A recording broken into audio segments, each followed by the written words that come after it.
Hello, and welcome to Chair League Playoffs, Division 2. It's going to be Red Star Missile versus Deviants. It is a best of 3, and we will be going here shortly. Both teams almost in lobby, and our game 1, which was Deviants' selection, will be on Cursed Hollow. The TM after cast will start soon. That's a running joke with Blizzard. Whenever they say soon, who knows what that means, so they put a little TM after it. So that's a little running Blizzard joke. Soon trademark. Alright, so just waiting on one more from Deviants. In the meantime, both of these teams went 5-3 during the season. And they've played each other once during the regular season, and Deviants won that game, so these teams can have a little bit of a grudge match here. Ooh, that's no good. There we go.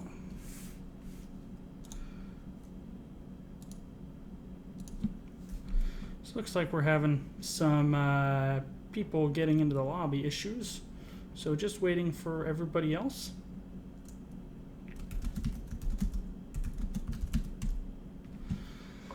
Cursed Hollow is probably the most traditional of the Heroes of the Storm maps with regards to how they compare to other MOBAs. I think it's one of the most fair, it's the most fun, has 2 bosses. Of course, you get 3 tributes to trigger a curse for your enemy team, where the minions have 1 hit point and none of the defensive structures will fire during a curse. Second map will be selected by Red Star Missile. And then if there is a game 3, that will be selected by Deviants. So just waiting for one more from Red Star Missile. Actually, one more from Red Star Missile and Deviants, and then we'll get started. 16 teams, of course, from each division made it into the Chair League playoffs, and then it will be whittled down to the top teams who win promotions and coveted Chair League Championship t-shirts. So one or both of these teams could be in Division 1 next season. Division 1 is very competitive, pretty high level of play. I played on a Division 1 team the first 2 seasons I was in Chair League. It's lots and lots of fun. If you haven't played Chair League, highly suggest you check it out. I imagine, though, if you're in here, you at least have an idea of what Chair League is. So just waiting on Red Star Missile's last player. He went MIA, but they expect him back here any moment now. In the meantime, I'm going to send out draft links.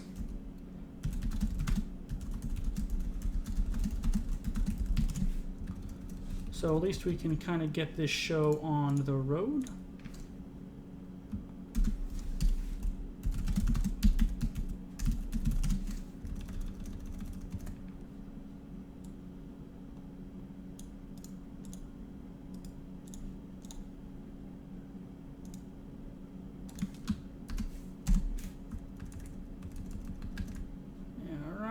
Draft links are out, or will be so momentarily.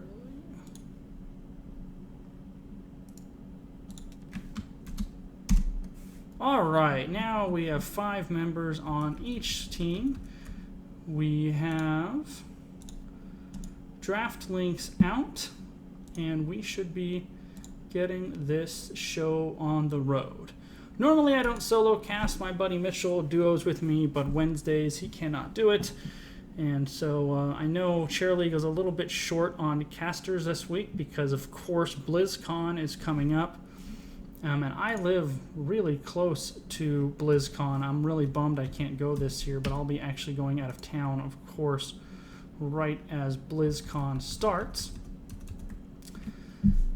And both teams have readied up, and the timer has started.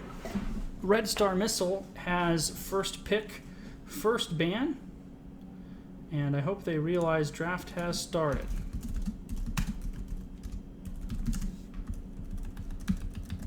Because they are out of their individual pick time limit and now are into the time pool.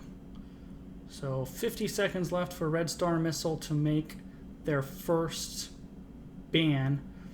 You know, I've run into this problem a couple of times. Samuro being banned, that's no surprise. He was not getting into this game. He is really over the top right now, still 60% plus win rate. Basically, he's not getting into any kind of draft heroes mode right now, and it's no surprise he needs to be hit with the Nerf bat. What I was going to say is I found that first time pool gets burned through pretty regularly when teams don't realize it started. So I'm going to suggest to Jova that maybe he make that first time pool, maybe some kind of cushion there to give teams time to realize the draft has started. Second ban, Falstad by Deviants. Not a bad ban at all. Falstad is an excellent hero right now. He does very good damage, mobility, global mobility, of course, and Gust is one of the most useful, impactful heroics in the game. So that is not a surprise ban. He was at the very, very top of the meta for a long time, fallen down a tiny, tiny bit with a round of nerfs Blizzard hit him with, but he's still very good.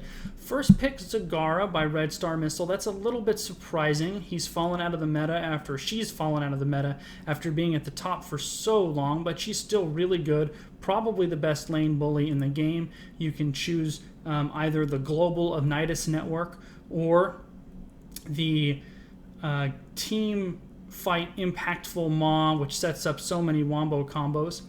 Deviants replies with Kael'thas, which also a little bit surprising. He's still really solid, but you generally see him later in drafts. The stun, good damage, living bomb, and of course Malfurion, probably the best support character in the game right now. He is one of the very few supports that has been first banned. The roots are really good. Both Tranquility and Twilight Dream are very good heroics. Red Star Missile responds with their healer, Rhaegar, of course. He also was one of those at the top of the meta for a long time and then got hit with a round of nerfs that brought him down, but Ancestral is still so good, and you don't see it very much, but Bloodlust is really good too. It's just much more niche, and you don't see it selected as much. Kerrigan is very good on Cursed Hollow, and the team fights the corridors kind of line up for combo for her, but she's a little bit of a one-trick pony, so if you don't hit that combo, you kind of have to wait. She can be very good when played correctly, and Ancestral Healing gives her a little bit of get-out-of-jail-free card if she gets herself into trouble. If your support character is Johnny on the spot, that Ancestral can keep Kerrigan going through some hard times. Deviants is taking their time in their second selection, or a second ban, I should say. They banned Tyrael, and that, of course, is banned out because of the Kerrigan on the other side. Kerrigan Tyrael was kind of the competitive hotness for a little while. They would dive with each other. The Sanctification and the Maelstrom went together so well. Red Star Missile responds with an ETC ban. ETC, one of the very top tanks in the game. Mosh Pit is game-changing, and you're seeing Stage Dive a lot. The global on Stage Dive is very valuable, and it's also really good as both a chase tool when the team breaks and an engage tool. So ETC, a very good ban from Red Star Missile. And that leaves Deviants on the clock. I would imagine we're probably going to see their tank selection here. And maybe a second frontliner. There's the tank with Muradin. He's kind of part of the holy trinity of tanks right now with ETC, Muradin, and Johanna, generally regarded as the three best pure tanks or solo tanks in the game. And for this selection, I would imagine we're going to see a range damage dealer, maybe a melee assassin. Alarak is in a really good place right now. He is still available. Thrall, possibly to lane against Zagara, would be good as well.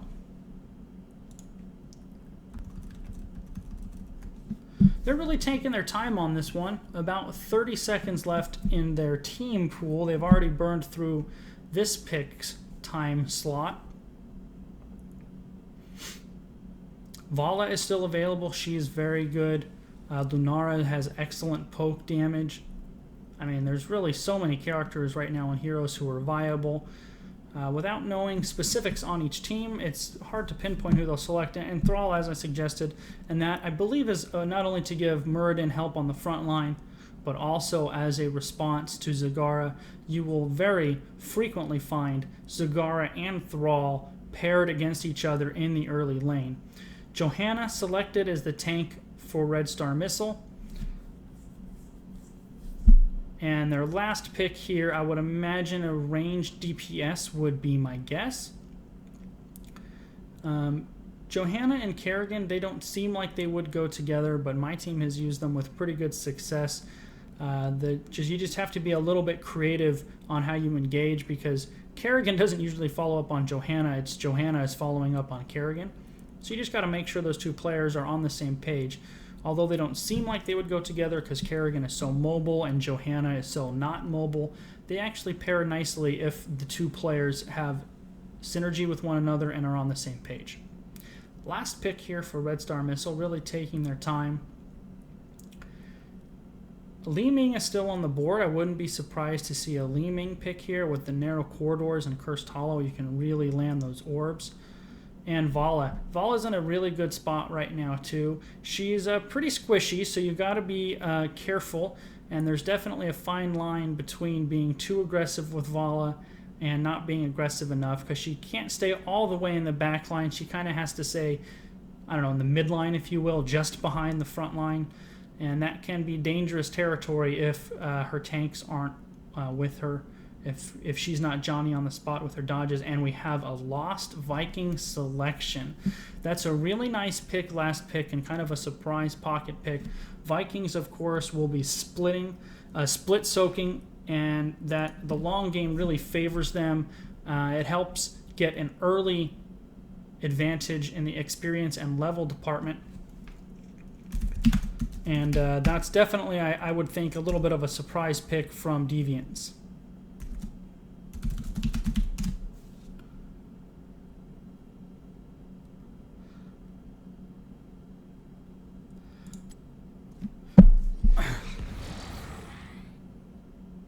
So both teams here are going to pick their skins and their mounts, and we will be off.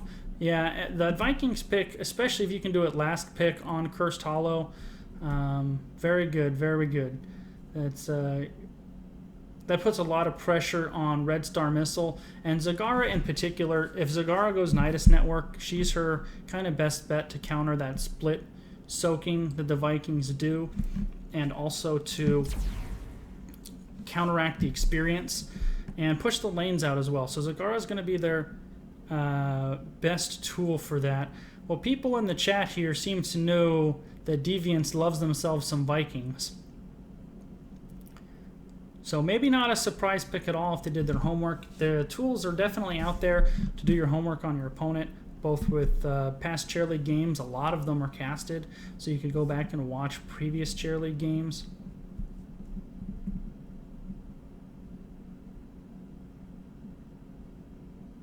Well, yeah, that's definitely something you want to keep track of. You can also, HOTS gives you some idea if those heroes are available. So apparently Vikings is apparently the pick for Deviants.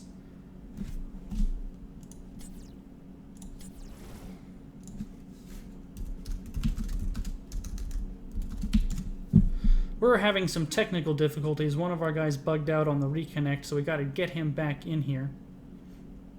So it'll take here just a minute, and then we'll get this game started. Yeah, Vikings, when played well, can really be a pain to deal with, especially if they're last picked. When they're picked early, you have time, or you have the ability to pick counters to them. You can pick things that will help you deal with them. But picked so late in the draft, last in the draft, you aren't able to counteract them. And that really also helps explain that early Falstad ban too, because Falstad is one of the better counters to Vikings if played well. Alright, now we're back into the waiting for players to start up screen, and we will get this show on the road here shortly.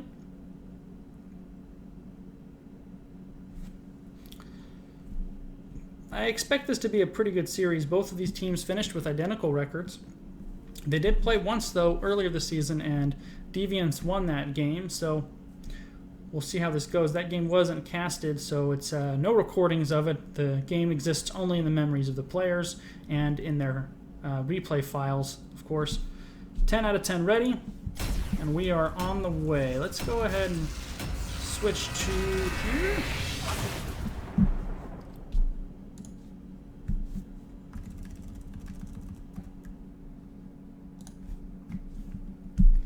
So the blue team, Red Star Missile, has Johanna being played by Wolf, Tithel playing Vala, Kaz Mobile playing Rhaegar, Wombat on Kerrigan, and Death Pawn on Zagara. For Deviants, the red team, we have Smiley on Muradin, Quenthel on Kael'thas, X0616 on Malfurion, Prawn on the Lost Vikings, and AT Rex on Thrall. I guess in the beginning of this game we'll see the little skirmish in the middle, and then people will break off into lanes. However, of course, with the Lost Vikings, you're probably going to see a 4-man rotation. Not only do you have a 4-man rotation, but you have... Oh, this volume's a little bit high. We're going to turn this down just a smidgen. Hey chat, let me know how the volume is, sound effects relative to my voice. Of course, with the Vikings on the board, you're going to see a 4-man rotation here from Deviants, and with Muradin and Thrall and Kael'thas and Malfurion, that is a lot of CC and high capability to pick off and blow somebody up, and of course I'm sure that's what they had in mind. You're going to have the Vikings pressuring each one of the lanes, and then the roving 4-man death squad, and each one of those 4 members capable of locking down somebody. And we have Mount Synergy on both sides here. We have Deviants sporting the red Elemental Wolves, and we have Red Star Missile sporting the red Elemental Lizards. We have a very weird spot for this mid-game skirmish here. Neither side really committing, and both sides breaking off into lane here. So here's our 4-man death squad. They're probably going to clear this mid lane and then rotate somewhere else. Zagara is taking the top for Red Star Missile, and it looks like we have a counter 4-man rotation here. The Viking player gets out of the way safely. And the 4-man death squad here doesn't seem to quite know where to want to go. Maybe they want to go bottom to respond to that rotation from Red Star Missile, and once again it looks like we might have both teams blunder into each other by the bush of death. Kerrigan dives in, misses her combo, takes a lot of damage, trying to back out. Johanna doing the best she can to heal for her. Lots of damage, nobody dies. So Kerrigan got out there by the skin of her teeth, wasn't able to make the best out of her combo, but there she lands it with the Thrall. The zoning roots will keep the follow-up at bay from Red Star Missile. Thrall very low, backing out, and his team there to make sure he gets away safely. Good, thank you for letting me know about the volume, because it's very high in my ears, so I'm actually going to turn it down just a little bit. Alright. So sorry if my observing went haywire there for a second, I had to adjust the volume. So Kerrigan now running away, she throws out these stuns for the disengage. So we kind of have 2 roving 4-man squads. Well, actually, Vala broke away. So Red Star Missile has 3 men roving with Zagara in the top lane, Vala in the bottom lane, while Deviants has their 4-man death ball running around. So far, though, nobody has died. There's been damage thrown out, but everyone's staying alive. Levels are about even, and we are going to... Oh, Olaf got picked off in the top lane. Kerrigan rotated up there, and you can see Zagara is really doing work in this top lane. They're going to need to reinforce this because they already have this entire front wall down. In the meantime, Vala smelt trouble and got out of dodge just in time. I'll tell you, as a caster, with Vikings all over the place, it is one of the more difficult characters to observe because it's very, very easy to miss something. Johanna is going to, I thought, maybe dismount the enemy team, and she only got Malfurion. Red team is going to be very late in rotating, and Zagara might be able to channel this before anybody gets here. Olaf, the fat Viking, is the only one who stands a chance, and he is not able to get here. Zagara does get caught by the Muradin stun, though. The speed bonus on her creep will allow her to waddle away with just some health damage taken. So far here, the Vikings not paying early dividends, with Red Star Missile up in experience due to this wall going down, up about a half a level. And their Death Ball has not been able to catch anybody. Red Star Missile has been wily enough to get rid of it. And that's what I was talking about, observing the Vikings. So Kerrigan in the mid lane was able to pick off Balog, and another Viking bites the dust. And there is no mid lane soak currently for Deviants. So they have stabilized, they being Deviants, the top lane. However, they're pursuing here very deep into blue team's territory. Actually, almost all of the red team is here. That was kind of an odd little invasion. Red Star Missile now up a full level, and they will be a little bit late to this party. I think they're just going to concede it and let Vala push in this bottom lane. That's what they're going to do. Red Star Missile is going to concede this tribute and push out this bottom lane. Vala is doing a ton of damage on this fort. She's probably not going to get it with this wave, but she's going to do a ton of work on it. So Red Star Missile has the early game lead. They're trying to rotate on Johanna, probably one of the hardest targets in the game to rotate on, and Wolf literally just walks out of trouble. Thrall gets caught again in the rake, but dodges the stun, takes some damage from the towers. And once again, this 4-man death squad that Deviants assembled here hasn't been able to catch and lock anybody down. Red Star Missile has been very, very careful about not getting caught in it, and they've used push in the top lane and push in the bottom lane, just responding. When Deviants is in the top lane with their 4-man squad, Zagara is pushing top. And when they respond to top lane, they let Vala push bottom. So they've been doing a really nice job of counter-pushing. And look at that, Zagara actually got the top lane almost by herself with the little cameo from Kerrigan earlier. They are now a level and a half ahead. Red Star Missile sitting at level 9, Deviants only sitting at level 7. And when you have Vikings, that's not what you want to see. You don't want to be down in level when you have the Vikings, because they really should be getting that level lead. Deviants going very, very aggressive, forcing Red Star Missile back. A nice combo from Kerrigan, and she's able to secure the kill on Malfurion. Deviants now in full retreat. Thrall goes down, and Muradin and Kael'thas escape, both fairly low on life. Red Star Missile, they secure their second tribute of the game, and they are on the verge of hitting their heroics. And I just realized the Chair League overlay is not up. I'm going to make sure that's up. Why isn't that up? There we go. Okay, that Chair League overlay should pop up now. Should have been up this whole time. So, for the side of Red Star Missile, we have Blessed Shield on Johanna. We have Rain of Vengeance on Vala.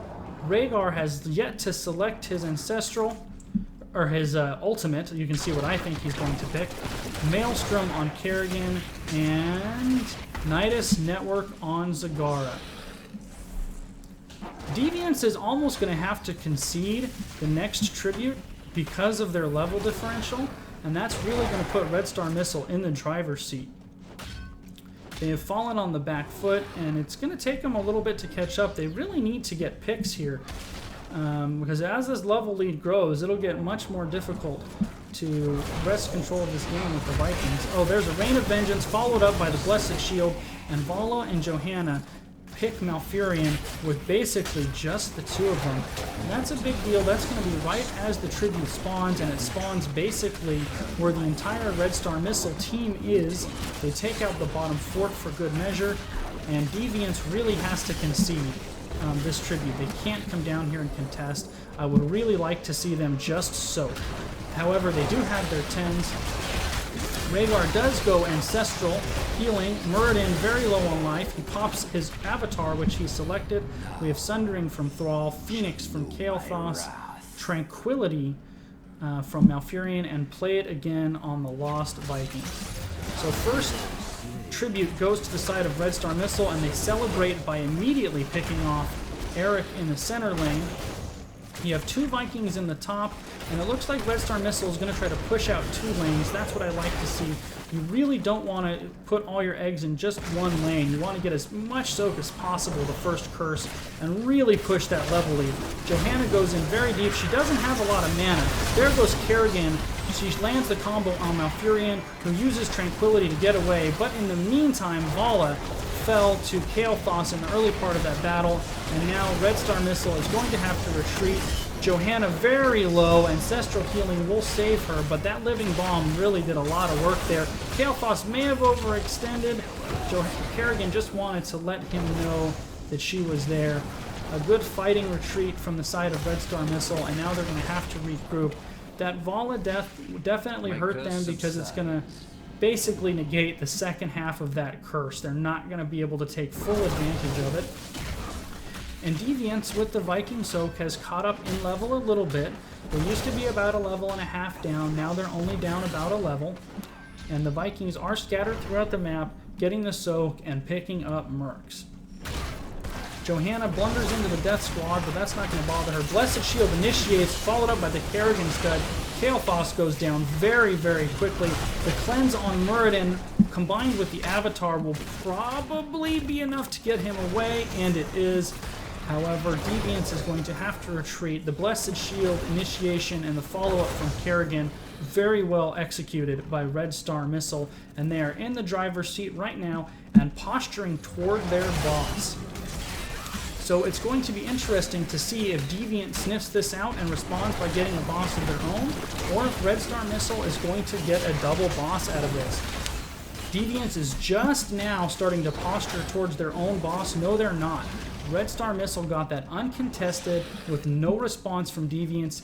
Deviants hasn't even started their boss, so they have to choose between trying to defend their boss or defend the boss pushing down the bottom lane. So you can see Red Star Missile, they're waiting for Deviants to show, which is very, very smart. Deviants has now shown in the bottom lane, and they will definitely get started on this boss. 2 bosses coming for Red Star Missile here. That boss is going to do a little bit of work on the front wall of the keep, but that's about all. It will go down. This top boss will do the same. The Fat Viking up here needs to be very careful because he is in the danger zone right now, and he is almost definitely going to die. Yep, there goes Olaf. Shall we see who gathers enough tribute this So time? the curse has spawned. It is on Deviants' side of the map. It doesn't look like Red Star Missile is going to push with this. They're actually split, putting themselves in a slightly dangerous position. And there they decide to rotate back toward the tribute. That's a smart decision. Red Star Missile will secure the tribute. Deviants will go to defend the boss, and in the meantime, Zagara is... The Zagara pick is almost single-handedly counteracting the Vikings. Zagara has just as much damage done siege-wise as the Vikings, I would guess. And now all 3 of the forts have been destroyed by Red Star Missile. Deviants now in hot pursuit. However, once again, we're going to have a Viking caught out here, and Eric, the fast-footed Eric, falls to Red Star Missile. And you can see Zagara is basically doing what the Vikings is doing. She's never with the team. She's always either split pushing or getting mercs, and she's doing a fantastic job of it. Zagara has really counteracted the Vikings here, and Red Star Missile has a very solid game. Currently 6 kills to only 1. And now we have an engagement coming. Muradin is diving in on the Vala. They have not peeled for her yet, and there's the Kerrigan onto the back line. Kael'thas and Malfurion both explode. That was Vala bait. Vala pulled Muradin away from his team. Johanna and Kerrigan patiently waited. Once Muradin was away, they dove on the immobile Kael'thas and the immobile Malfurion, and both of them died very, very quickly. Now a talent tier advantage for Red Star Missile, and they're going to rotate on these giants. Thrall and Muradin need to get out of there. Basically, the full team of Red Star Missiles here, and they're going to try to do some damage to this keep. The front wall is already gone. Deviants is here responding, and Johanna will, of course, just walk out of trouble because that's what she does. She just kind of walks away. This is in a great spot for Red Star Missile because they are closer to this tribute than Deviants is. They will definitely be there first for this tribute, and they have a talent tier advantage. 16, oh, I take it back. Deviants just hit 16. You could see Johanna is just dismounting them and stalling them. Olaf died trying to stall, and Sundering comes in and he timed that perfect. It was just long enough. This might be Deviants' best chance to take an engagement and win. However, Thrall goes too deep, he's unsupported, and he ultimately falls. Muradin falls shortly after that. Kerrigan in hot pursuit of Malfurion, and he will not get away. Or he will get away, using the ruse to zone himself out. However, Deviants just has not seemed to be able to figure out how to counter the picks that Johanna and Kerrigan are able to get off. Kael'thas too far forward. He gets obliterated by Kerrigan. And Red Star Missile really in the driver's seat. Curse pushing in on these keeps. Malfurion in trouble once again. He is able to avoid Kerrigan's stun. This top keep will for sure go down. I don't think they can end off of this quite yet, and they're not going to try. They are instead going to go for a second keep. Now, Johanna is pretty far forward by herself. I think a little bit of a miscommunication there by Red Star Missile. Johanna was just walking straight to the keep while the rest of the team was walking to the safe side to take out the walls first. So Red Star Missile posturing to eliminate the second keep of Deviants. Kerrigan dives in again, and Thrall just gets melted again. Muradin does dodge the Rain of Vengeance. That's an excellent spot for that Phoenix, really zoning out Red Star Missile. However, that keep is going down fast, and number 2 keep is down. The Vikings are doing everything they can to push out the rest of the lanes, but this level lead, playing down this many levels when you have a Vikings player is very, very difficult because you're basically playing 5-on-4 down a level lead. And once again, Red Star Missile continuing to put on the pressure, and they are starting this bottom boss. Eric has sniffed it out though. He will die for his troubles. It's going to be a very interesting call if Deviants tries to go over here and stop it, and at this point they're too late to do so anyway. Deviants' last fort will be under assault by the bottom lane boss, and it is very likely that they will be out of keeps at minimum in just a few minutes here. Red Star Missile has picked up their level 20, and we have a good 5-on-5. Great initiation from Deviants. That's the best initiation they've had all game. They put a lot of damage down on Red Star Missile. However, the Ancestral Healing keeps his team up, and Kael'thas is the first to fall. They finally get Kerrigan, and it's a 2-on-1 in favor of Red Star Missile. However, that engagement was enough to keep Red Star Missile from pushing with the boss, and they withdraw, and now they will get the top boss, and that is a problem because that top boss will be pushing uncontested at Deviants' keep, and barring a really poor misplay here, Deviants is in a lot of trouble. They have no keeps, and they're about to have a full health boss pushing down on their core. The only thing really going for Deviants right now is that some of the heroes on Red Star Missile are low on mana, but that's about it. So Red Star Missile opting not to push with the boss yet. They're going to keep the pressure on and take Deviants' hard camp. Deviants is under a tremendous amount of pressure, and the Trib is spawning. Red Star Missile opting not to make an issue out of it. They are withdrawing, and they're just going to get the tribute. I would have liked him to see a push with either the boss or with the Merc camp. They have the level 20 advantage. That would have been the fight to take, but they opt to go the more conservative approach and continue to just absolutely control this map. However, by not pushing with the boss literally accomplished nothing. The only thing the boss did is it secured that tribute for them uncontested. Deviants will now be in their base for basically the rest of their game. The only way for them to really win it is to get a team fight, get a fort down, win another team fight, go keep and core. So Deviants has to play basically flawless the rest of this game, and Red Star Missile has to make a mistake. They are definitely baiting Deviants into this engagement, and there's the Kerrigan combo followed up by the Rain of Vengeance. Once again, Kael'thas and Malfurion just explode. Their lack of mobility has really been a problem for them, and this should absolutely be game. Red Star Missile has been targeting Kael'thas and Kerrigan this entire game. They were just abused the whole game. Every time Red Star Missile initiated, they were initiating onto Kael'thas, they were initiated onto Malfurion, or onto both. Kerrigan was on point with all of her combos. Johanna really followed up, did an excellent job with the follow-up. So Red Star Missile takes the 1-0 series lead in our best of 3 series.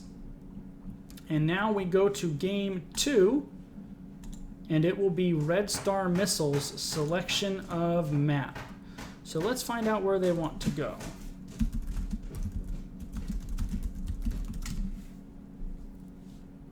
I mean, you can see the deaths in the Malfurion and the Kael'thas, and that wasn't necessarily on the players. They were just highly, highly prioritized by Kerrigan and Johanna, and their lack of mobility, combined with the fact that they were down in level the whole game, just left those two players in a really, really tough spot. A really tough spot.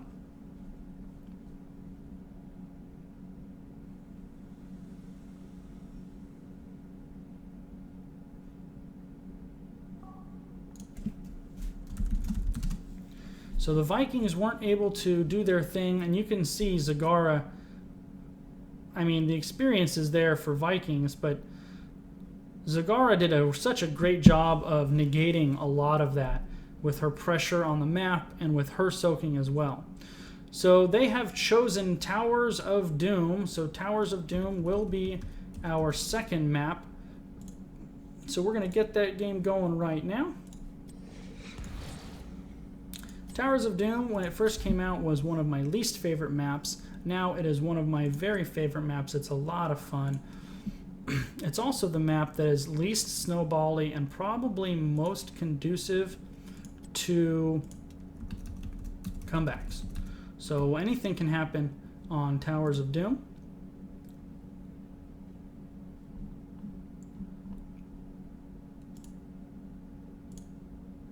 And I've had games that I've come back with only 1 hit point on the core, and I've had games where I've lost with only 1 hit point on the core. So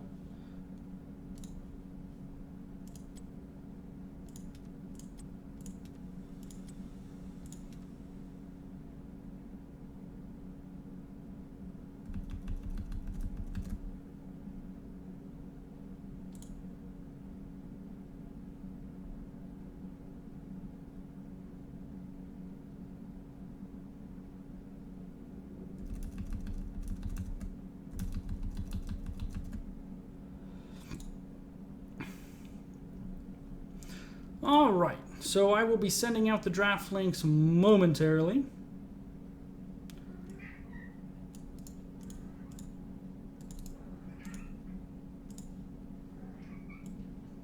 So the home team in this case.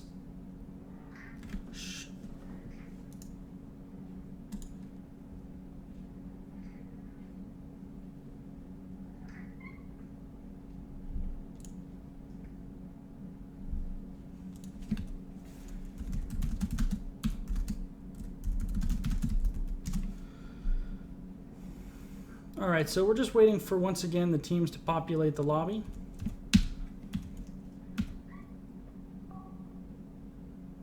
Well, have fun at work. Thanks for dropping by. Best Jelana. Good to see you.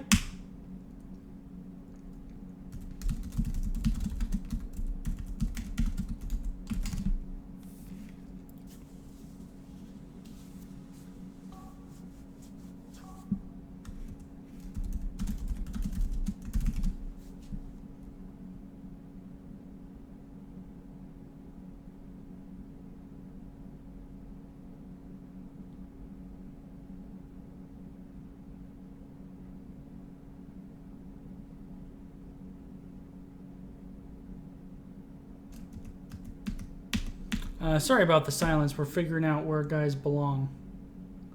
So let's see. Cast to the right. Okay.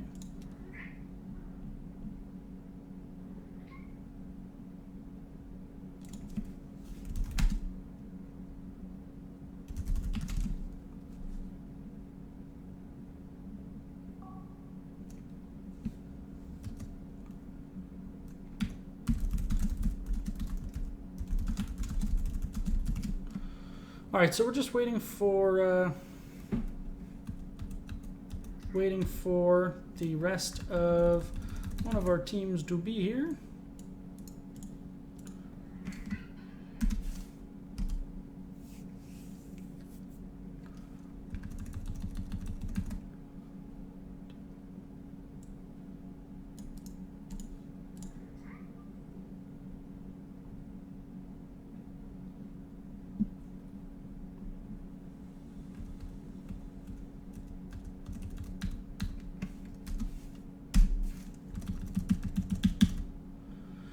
All right, so Towers of Doom, of course, is probably the least traditional of the maps in Heroes of the Storm because you don't actually walk to the core to destroy it. You have to channel various shrines to fire at the core. So you capture the bell towers. Each bell tower you have captured will lead to a shot on the core. So there's a lot of team fighting in this map. A lot of different strategies you can employ. Really fun. Deviants has first pick, first ban, and they are currently on the clock. This is also one of the Lost Vikings' best maps if Deviants chooses to go down that road again. One of the fun things about best of threes is after seeing your opponent, and now these guys have played twice this season. Deviants won the first game in the regular season. Red Star Missile, of course, just won the map on Cursed Hollow. They probably get a feel for each other, and you get targeted bans. Deviants saw what a great job Kerrigan did. They don't want to see her again, and they ban her. Red Star Missile responds with, of course, banning Samuro, because why wouldn't you? You cannot let Samuro out right now. Deviants is on the clock. I'm curious if they try to go Vikings one more time, because Towers of Doom is an excellent, excellent Vikings map.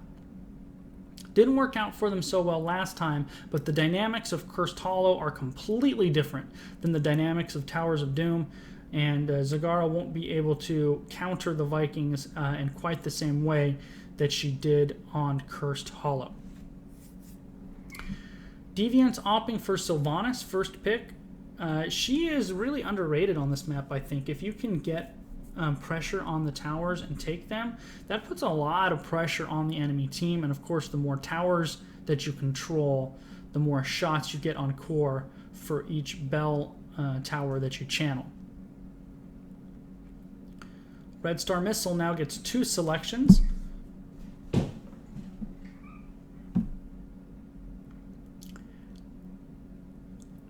With Kerrigan off the mark here, I'm curious if we see some of the same or something completely different. Chances are it's probably going to be a little bit of both. Malfurion is on the board right now. He is very highly contested, always a good pick. And there's the Malfurion, so that's not a big surprise. What's one of the nice things about Malfurion, just in addition to just how good he is that you can kind of choose which ultimate you want to use based on the situation that's presented to you. Both of them are really good, unless you're building something specifically to maybe take advantage of Twilight Dream. You can kind of decide at level 10 what you want to use. There's the Li Ming. I was surprised she didn't get drafted at all last game. So making her appearance here does a ton of damage. Resets can really single-handedly turn a fight around. Deviants now has 2 selections to choose from, or 2 selections to make, many heroes to choose from. I imagine we'll see a tank or a healer on one of these selections. Usually when you're picked first, you don't leave both of those till the end, and there's the healer with Ariel. Ariel pairs really, really well with melee assassins because she needs damage to chant to build up her energy to heal. The Detainment Strike is an excellent tool for peel and lockdown. So she's one of the healers that has some form of peel to help protect the backline. Her weakness, of course, is she has no cleanse. Most healers in the game have some form of cleanse. Ariel does not. So you have to wonder if that's something that Red Star Missile will take into account when they build their comp and that Deviants will have to account for. Their next pick is Johanna. So I was correct. They did pick a healer or a tank. They actually picked both. So they really have a flexible draft ahead of them. And Red Star Missile won't be able to isolate out the roles, but Deviants will. They'll be able to ban out a tank. I would imagine you're going to see an ETC ban from Deviants, which will probably leave Muradin for the side of Red Star Missile. They're into their time pool now with this ban, and there's so many different options. You wonder if you'll see a Vikings ban here if they just don't want to deal with it. That's certainly a possibility. If they don't ban the Vikings, you're going to see a damage dealer ban. And there's Thrall. Thrall was played well last game, and he's a really well-rounded hero generally. He is self-sustained, poke, good melee damage, does all kinds of different things. And there, of course, is the ETC ban that we predicted. So you'll probably see Muradin on the side of Red Star Missile coming out here.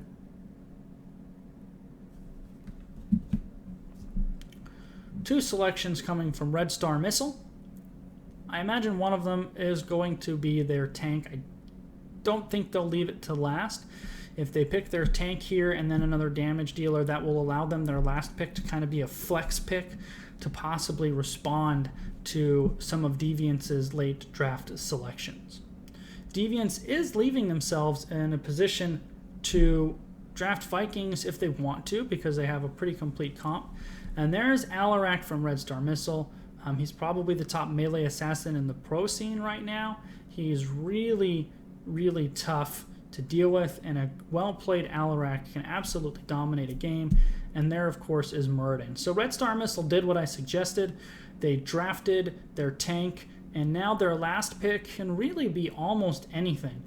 They can do anything they want with that last pick. That leaves them a lot of flexibility and the chance to use that pick as a counter pick to whatever Deviants selects here. Deviants with their last two picks, we're going to see a ranged damage dealer of some kind for sure. And then I would imagine probably a second frontliner. I don't think they're going to leave JoJo on the front line all by herself versus Muradin and Alarak. Val is the pick. She does a ton of damage. She did good work on the side of Red Star Missile last game. She's just in a really good spot right now. Their last selection, I would imagine a melee assassin here or possibly a second tank. That would be my guess. So if it's going to be a melee assassin, I'll say melee assassin Sonya. She's technically a tank, but she serves the function as a melee assassin. Or they could go Bruiser here. We will see. A lot of the melees are off the board, the more common ones. If you look at the bans, Thrall, Samuro, Kerrigan, all melee assassins being banned, and of course Alarak having already been selected. They now have 17 seconds to make this, so we're going to see this pick here pretty soon.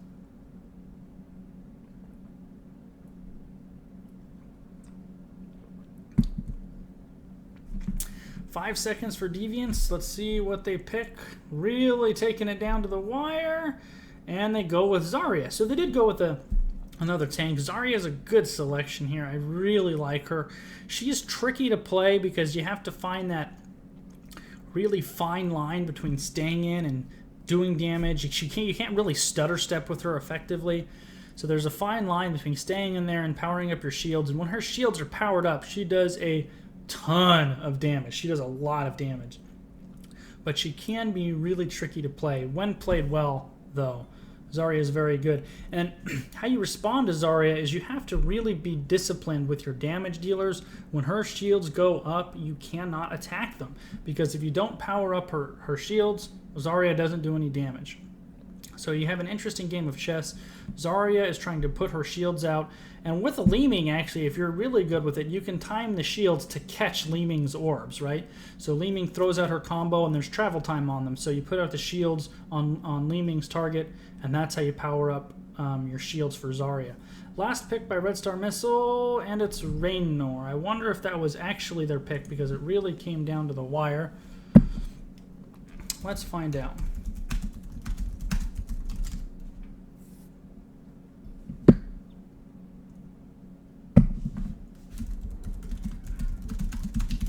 All right, so Raynor was the pick here.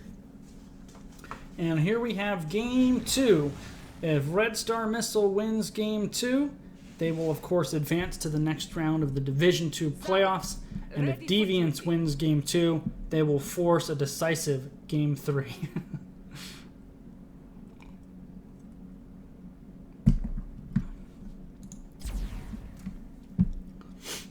I really like both teams' drafts here. I don't think one really stands out over the other. It's going to come down to execution, just like it did in that first game. That first game came down to, one, the Vikings weren't able to do what you need them to do, which is out-soak the other team and get a level lead and keep constant pressure on the lanes.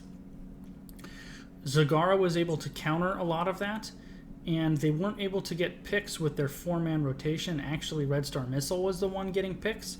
So that Vikings pick backfired on them because Red Star Missile out-executed them in countering the Vikings. So that was really well played by Red Star Missile. So here we go. Game 2 of this best of 3 series.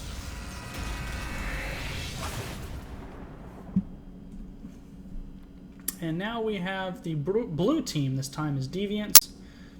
Then it's Quinthal on Ariel, Smiley on Johanna, Exo616, on Vala, Prawn on Zarya, and AT Rex on Sylvanas. Red Star Missile will counter with Wolf playing Muradin, Teethel on Alarak, Wombat on Li Ming, Death Pawn on Raynor, and Kaz Mobile on Malfurion.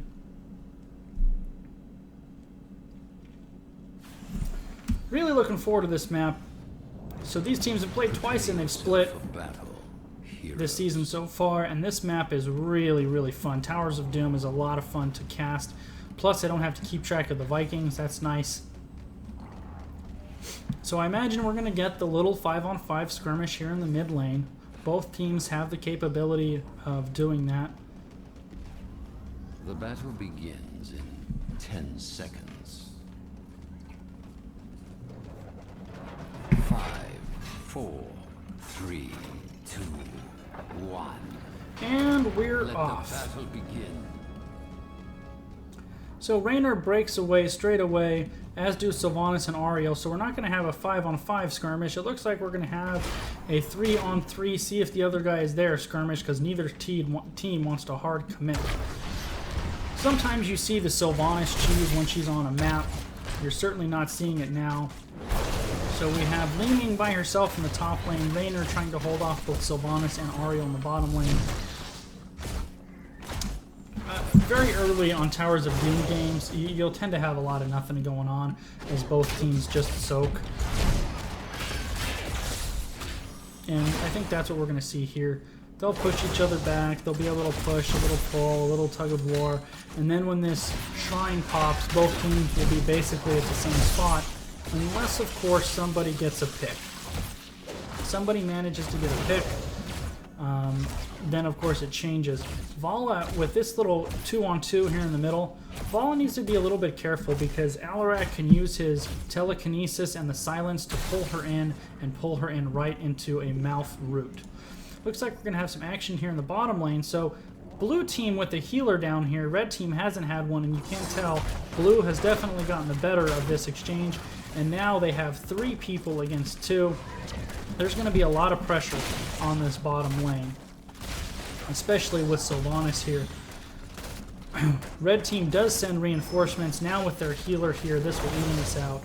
That leaves Alarak and Johanna in a 1-on-1 in the middle. Probably nothing comes of that. However, Deviants has responded with a heavy, heavy rotation to the mid lane. right as the altars are spawning. Of course, the first spawn is a triple altar spawn, and that will only happen twice. The first spawn and the fifth spawn. And I like that they when they made that change to this map. I really liked it because it gives a lot of different strategic options available to both teams. It looks like blue is going to try to stall bottom and capture top, and red is going to do the same thing. The altars in my name. So Deviants has already successfully channeled their top shrine. Sylvanas doing a nice job in the bottom, 1v2, but she's not going to be able to do that much longer.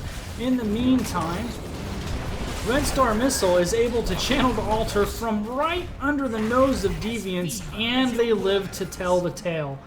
Barely. So Red Star Missile is able to take 2 altars. Deviants takes 1. That really doesn't matter too much this early. This game can still absolutely go either way. Both teams are absolutely 100% dead even on level. So teams breaking off and returning into lane for Soak. And we will have another little lull period here until the next shrine phase.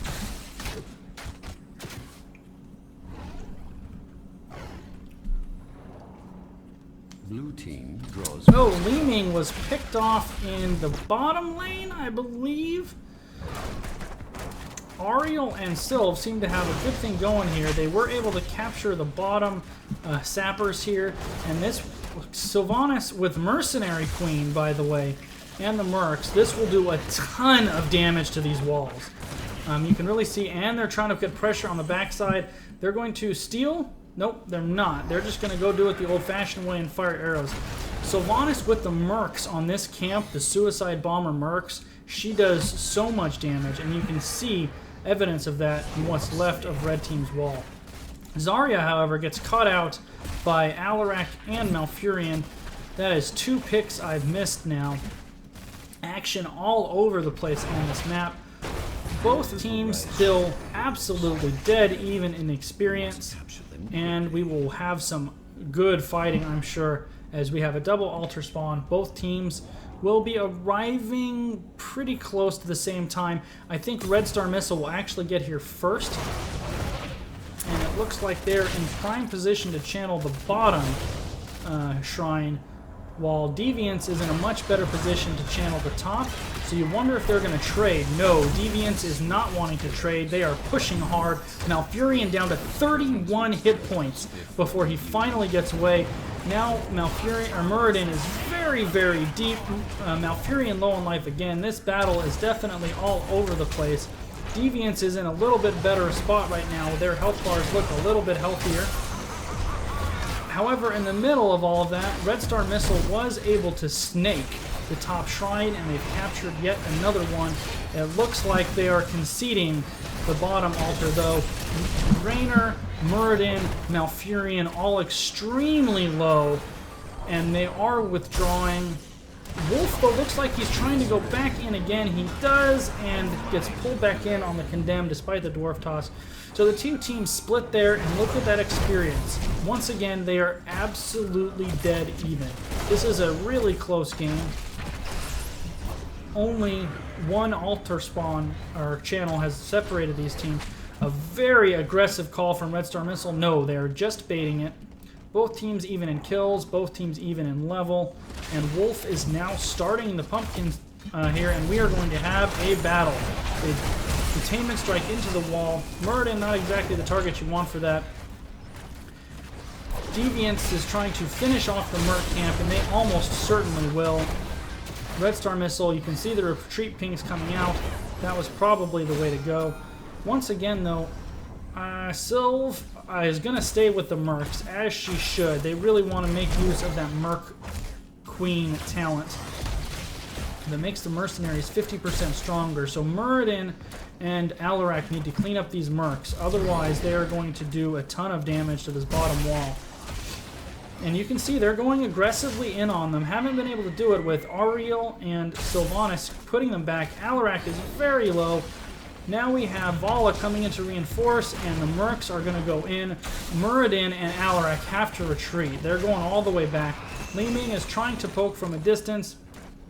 You know, I really like what Deviants is doing here. They're not overstaying their welcome. They're not over-pushing. They're getting just enough and retreating, although with a 5-man rotation from Red Star Missile, they did overstay their welcome, and it wasn't by much. But an excellent, excellent rotation by Red Star Missile. And those picks couldn't have come at a better time for them because both of the altars are spawning in the top. Red Star Missile has picked up level 10, and Deviants will have to concede both of these shrines. We have Avatar from Muradin, Deadly Charge from Alarak, Disintegrate from Li Ming, Hyperion from Raynor, and Tranquility from Malfurion. So far, Deviants is not conceding. They're engaging hard. Hyperion goes down. Johanna is able to stall out. However, in the meantime, Wombat did secure their side's shrine, and now they are finally able to secure both. Zarya absolutely saves Johanna right there with a well-timed shield. Otherwise, that Disintegrate beam was going to probably finish her off, it looked like. On the side of Deviants, we have Wailing Arrow from Sylvanas, Crystal Aegis from Ariel, Blessed Shield from Johanna, Rain of Vengeance from Vala, and Graviton Surge from Zarya. So, in the middle of all that though, the bottom fort has fallen, Red Star Missile has to pick it up, and now they are trying to get full use out of Sylvanas. The Graviton Surge pins down Muradin, followed by the Rain of Vengeance. They pick off Muradin, and they are putting a lot of pressure. This is what I was talking about when they drafted Sylvanas. She puts so much pressure on the enemy team if she's able to take forts. And they're doing the dance, they being Deviants. While Red Star Missile was taking the bottom, they put Mercs up here and they took the top. Red Star Missile able to push them back though. Not all the way, although the boss was aggroed and Vala taking damage from the boss. The boss does a ton of damage on this map. You cannot stay in with an aggroed boss. Red Star Missile is able to save the top fort, but only by the skin of their teeth. It will not take much to finish it off. So Deviants will be in a good spot here if they can keep the pressure on Red Star Missile and force them to respond to Deviants' pushes. Both teams now taking the bottom lane Pumpkin Sappers, and they will both be getting them right at the same time. At the same time, the altar spawns. Now, with Sylvanas powering up the Pumpkin Sappers, they can take that fort down. Unfortunately for Deviants, the Pumpkin Sappers are way too far back. However, they are in prime position to set up this engagement. Red Star Missile needs to be very careful, and they know. Nice poke by Malfurion. Good. That's how you do not face check bushes, boys and girls. Nice job by Red Star Missile. Muradin very, very low, but still going strong. Full energy Balzaria, so you need to be very aware of that. Alarak is pretty far forward. He does telekinesis Sylvanas in. However, he gets blown up. And now Alarak is down, and Red Star Missile is fighting a 5-on-4 engagement. You can see the damage Zarya is putting out. Deviants is being very, very aggressive. Zarya trying to put out as much damage as possible. Wombat using the damage of Li Ming to peel. This has not been channeled yet. Muradin is in a really tough spot here, and he will absolutely go down. However, Li Ming almost picks off Ariel, and the Rain of Vengeance is able to keep Red Star Missile at bay. You know they just wanted to get those Li Ming resets, and they were so close, but couldn't quite pull it off. Li Ming is on point. Props to Wombat. I haven't seen him miss very many of his skill shots. However, the death of Alarak and the death of Muradin, too much for Red Star Missile to overcome that battle. And they have fallen about a third of a level behind right now. However, despite that, they're really putting the pressure on Deviants right now. Deviants did have to go back to base. Johanna trying to single-handedly hold this lane 3v1. And we have a very, very close game. The levels are equal. The kills are very close to equal. The Red Star Missile does have an advantage in core health, but it is certainly not a sizable one. Deviants does secure the top altars, or the top mercenaries for Sylvanas. However, Red Star Missile was able to pick off Zarya in the mid lane. You can definitely see what Deviants' strategy is here. Get the Merc camps and let Sylvanas pick them on, put pressure on them with her strategy, with her trait there. That is an excellent deadly charge by Alarak, and Ariel will absolutely go down. really, really nice engagement there by Teethel on Alarak. However, it didn't save the top fort. So now we have a 5-on-4. Red Star Missile going for the boss with Ariel down, and Deviants hasn't sniffed it out yet. I really like this call. They will absolutely get the boss here. Deviants, in the meantime, sticking to their strategy, and they're going to put a lot of pressure on this bottom lane with Sylvanas and the Merc camps again. You can see this spiraling for Red Star Missile here. We have a triple Ultra spawn. I imagine what Red Star Missile is going to try to do here is they're going to try to take this keep back and just get one shrine. They don't need all three. Sylv, in the meantime, has gotten yet another Merc camp. That bottom fort is absolutely going to fall for Red Star Missile. However, I was wrong. Red Star Missile aggressively invading. Zarya takes a ton of damage. Johanna on the full retreat. Rain of Vengeance catches out two. The Graviton Surge, however, catches nobody. Defensive Rain of Vengeance, a lot of damage going out, a lot of ultimates going out, and nobody dying. But in the middle of that, for the second time this game, Red Star Missile channels in the middle of a team fight. Deadly Charge from Alarak finishes off Johanna. Both tanks down. The altar is ours. And Deviants, despite the pressure they're putting on the map with Sylvanas, is down in hit points, 22 to 11. So Red Star Missile is doing a really nice job of not overreacting to the map pressure that Sylvanas is putting on them. They seem to be okay with getting these objectives when they only have 2 bell towers. I suppose it doesn't matter how many bell towers you have if the enemy is just not able to channel those shrines. The death, or the kills, certainly an advantage to Red Star Missile, 7-4. However, Sylvanas in the split pushing has kept up in experience, and Deviants is on even footing level-wise with Red Star Missile. Sylvanas and her team once again going to pressure, and you can see it looked like Alarak was going to try to flank with that Deadly Charge again. This top fort is going to fall. Once again, Vala has had to use Rain of Vengeance very defensively. Alarak dives very deep, and they are able to pick off Sylvanas. There's the Li Ming resets. Johanna very low. Crystal Aegis goes out on Johanna. However, Zarya is going to fall. Deviants in full retreat, and they don't get the fort. Once again, Red Star Missile able to save their fort by the skin of their teeth, and they are in the driver's seat. They will almost certainly take this shrine uncontested and launch 4 more shots at Deviants' core. Deviants will be unable to contest this with only 3 members currently alive, and that will leave Deviants' game and their playoff hopes on life support, as their core will be down to 7 hit points. Red Star Missile staying aggressive. This time they are not going to let Sylvanas take this Merc camps because they will take it for themselves. Good response from Deviants to finish off that top tower. They knew it wouldn't take much. Red Star Missile doesn't seem to care. They're going to respond with a lot of pressure on the bottom Merc camps here. All 5 members of Red Star Missile are in the bottom lane. Deviants has only 4, with Johanna still coming down. She is on her way, but it will take a minute. Deadly Charge engagement from Alarak. The Graviton Surge used defensively, followed up with the Rain of Vengeance. Nice combo there, did a lot of damage. Johanna arrives just in the nick of time. An excellent condemn. Alarak is going to fall. Malfurion also falls.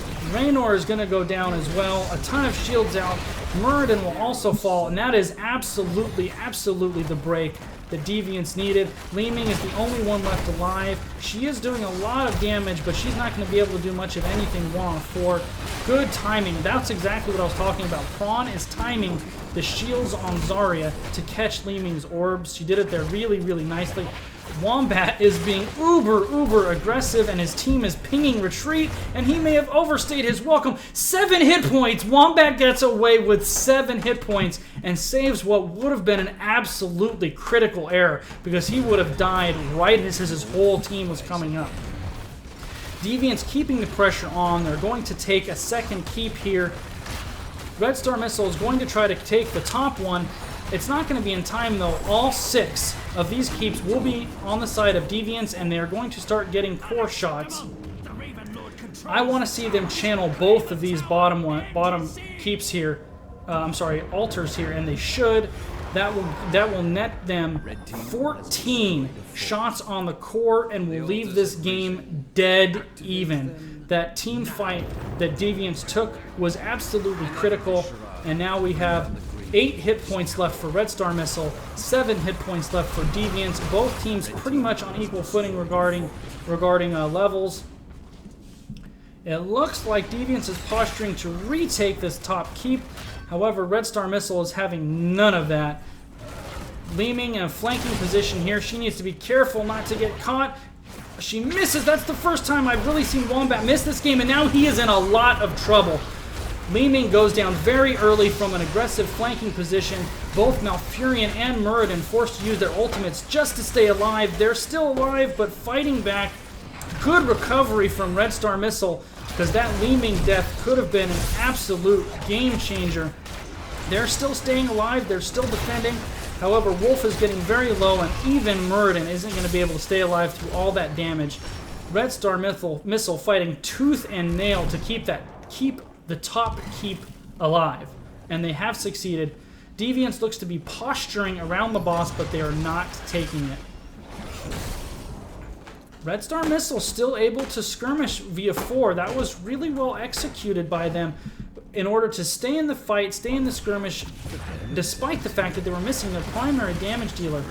Once again, going for yet another keep. This is a 5-on-3, and Red Star Missile is able to push back. Li Ming has just spawned, and this team fight coming up over these altars could easily decide the game. If Deviants gets both of these, the game is over. If either team gets one and the boss, the game is over. The boss has been aggroed. Muradin is so low, and Muradin falls. However, in the background, Wombat is able to channel and get away safely, so they will not be able to end the game on just the altars. 4 left, but now they are starting the boss. If they get the boss and the altar, this game is over. I think Red Star Missile just realized what was going on. They withdrew too far, and this is going to be a battle to keep this game alive. It's going to be a 5-on-4. They waited too long. No, they didn't. They do interrupt the channel. Red Star Missile going in hard. However, a nice Graviton Surge, Rain of Vengeance combo. Alarak has fallen. Li Ming has fallen. Raynor is the only one left alive, and he will fall. Excellent game. That game was a lot of fun and really, really well played by Deviants to stick in there, because they were really clinging to that game at the end. A big team fight victory at the bottom allowed them to take control of that game at the end. And I said before that match started, Towers of Doom is the map that is most conducive to comebacks, and it showed right there. What a game by Deviants, well played by both sides, and no surprise, we are going to have a Game 3.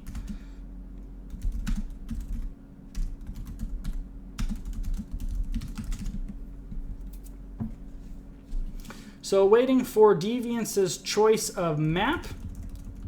That was a hell of a lot of fun to cast. Great game. Those are the kind of games that you want to watch, that you want to cast in Share League. And now we have a winner-take-all Game 3.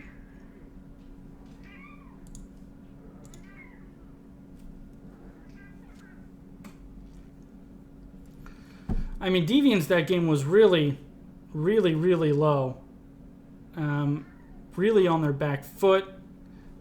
And just, I mean, that's what it's all about there. Really well played by both sides. And Red Star Missile at the end there put up a good fight. It's just losing that team fight at the end there was just kind of sealed their doom. I was really impressed, though, with the way Red Star Missile defended that top keep despite Li Ming dying so early in the team fight.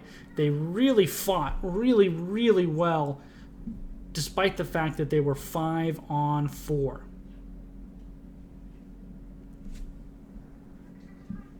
Yeah, that really was a great game. Great game.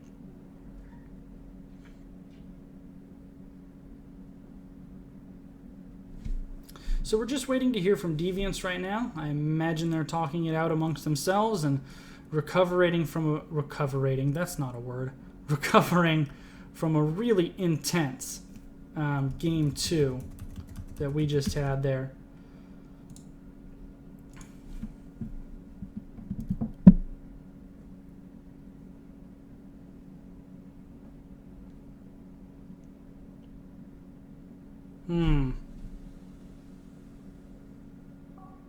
Sky Temple it is.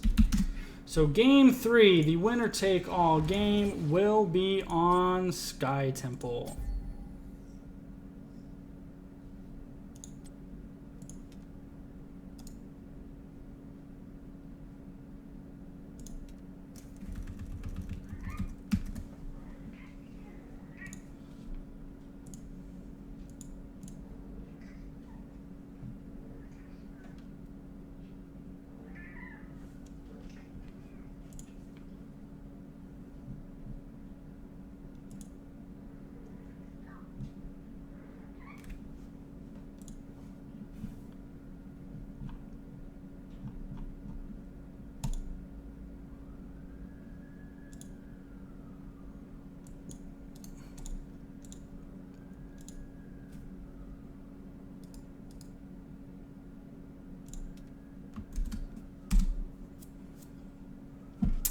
All right, so waiting for both teams to check in here.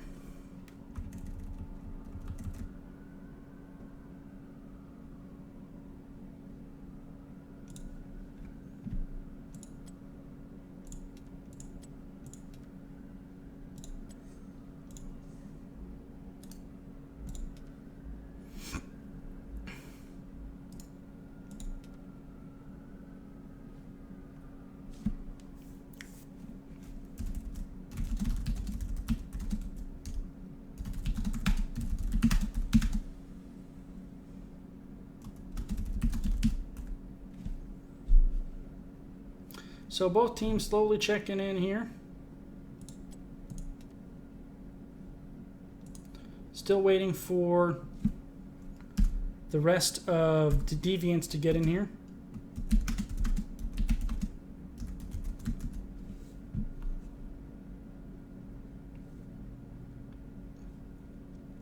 Sky Temple until Warhead Junction came into the rotation. Sky Temple was the largest Heroes of the Storm map, so now it's the second largest Heroes of the Storm map.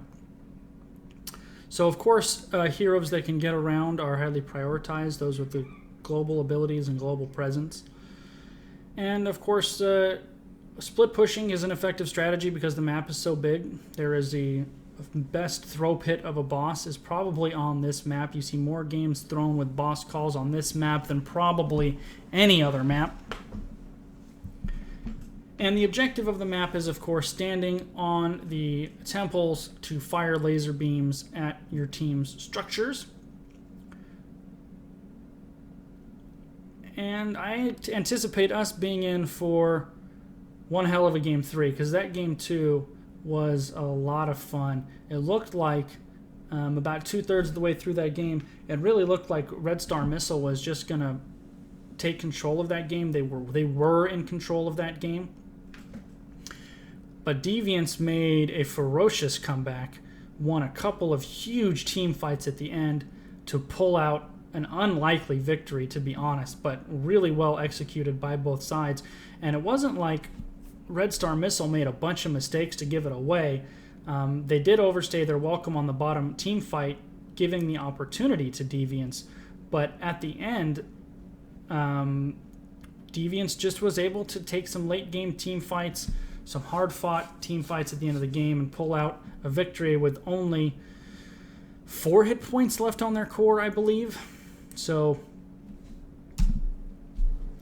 just waiting for one last person.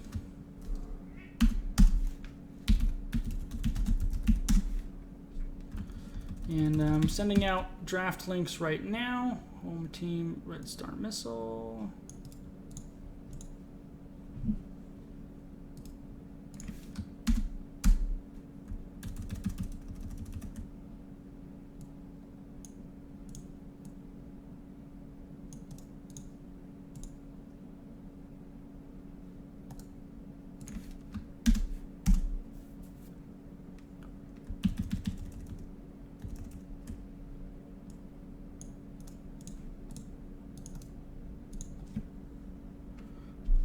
so just waiting for both teams to ready up in the draft, and for Deviance's last player to arrive.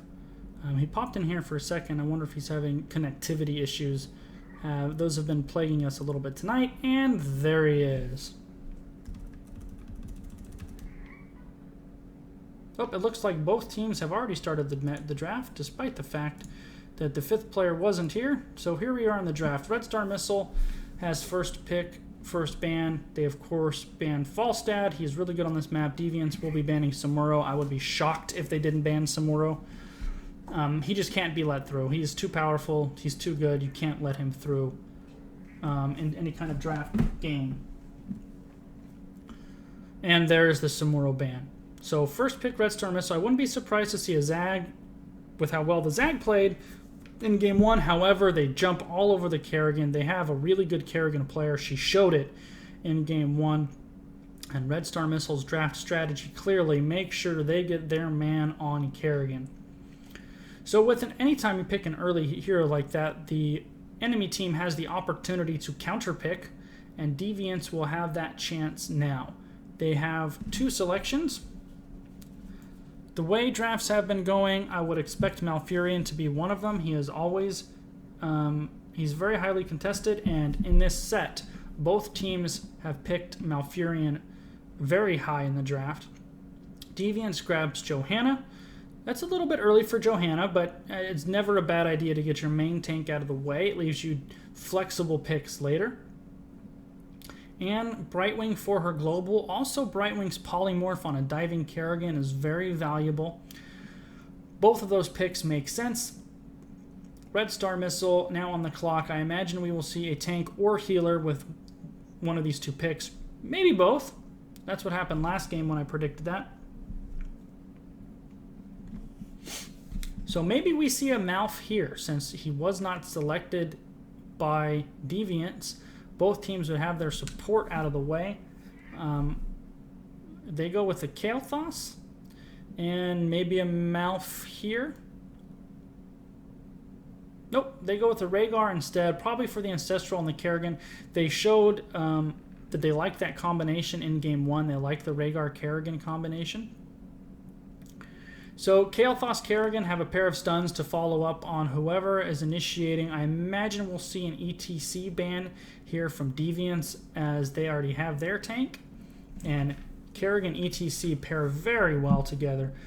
ETC is really mobile and can really isolate out a target for Kerrigan to jump on. So I would be a little bit surprised if we don't see an ETC ban. Nope, they banned the Zag. Maybe that's a respect ban, or they plan on picking him up themselves. I don't think that would be the case. You don't see too many Johanna ETC pairings.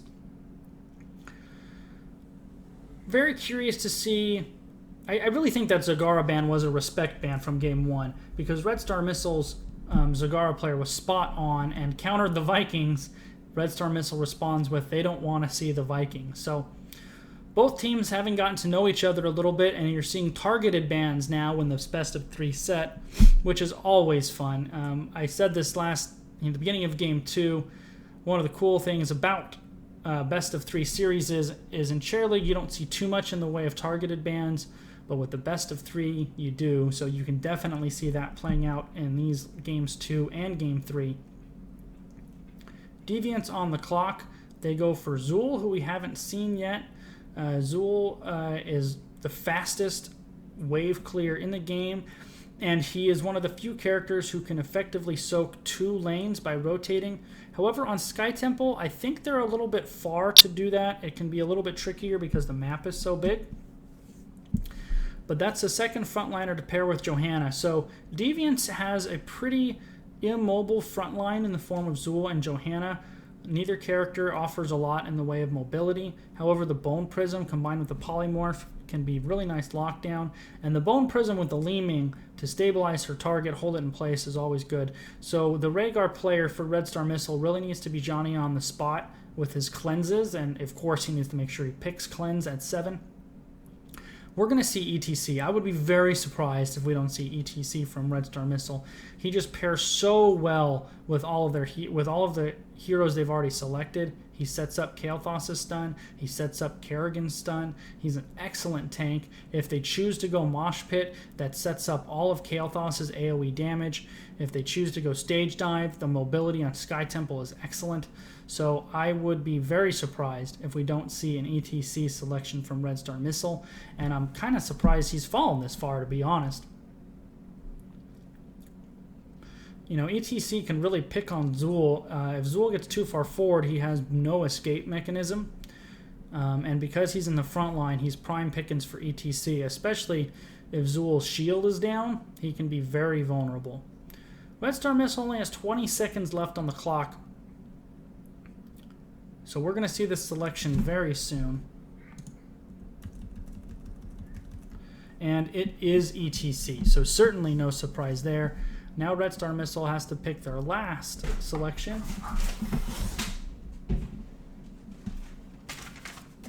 And with the current comp they have, really, there's all kinds of heroes that they can choose to make this work. Another ranged DPS would be great. They could go second healer if they wanted to go double support comp. And there's Vala. So the ranged DPS, Kerrigan, Kael'Thas, and Vala are going to put out a ton of damage. That is a lot of damage. Deviants now with their last selection, I imagine you're going to see a ranged damage dealer from their end. Brightwing is going to be really hard pressed to keep up with that much burst. Kerrigan's burst damage, Kael'Thas's burst damage, Vala more sustained, but she does have abilities that offer some burst damage like Rain of Vengeance and the multi-shot. So Brightwing currently, I think, going to be hard pressed to keep up with the damage coming out of Red Star Missile. Red Star Missile is going to have a lot of lockdown. Rain of Vengeance, ETC, Kael'Thas stun, Kerrigan combo. There's going to be a lot of pressure on Deviants to keep from getting picked off, especially Zool. I think Zool is probably the most vulnerable to getting picked off by Red Star Missile. And we saw in Game 1, Red Star Missile's Kerrigan player was very patient and really laser-focused about getting on the back line targets. So Deviants' time is up and no selection was made. Wonder what happened there. Okay, there's the selection, and they have picked Thrall. So triple melee from Deviants. Let's make sure that Thrall was the right pick there. Okay.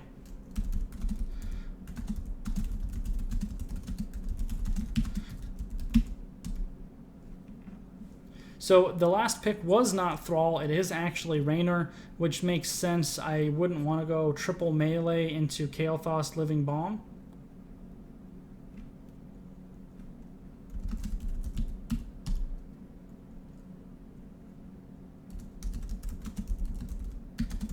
So we had one player drop for whatever reason.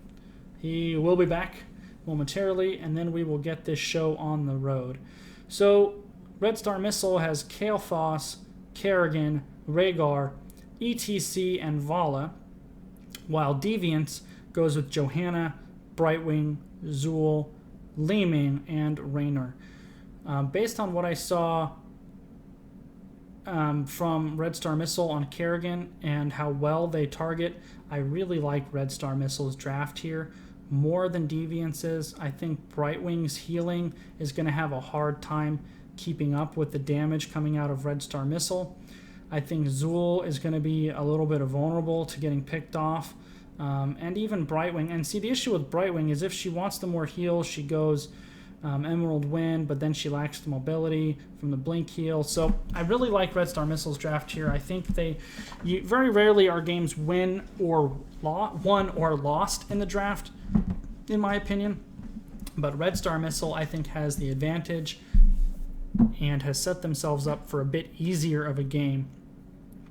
Deviants, I think, is going to have a tougher game just because of the amount of lockdown coming out of Red Star Missile.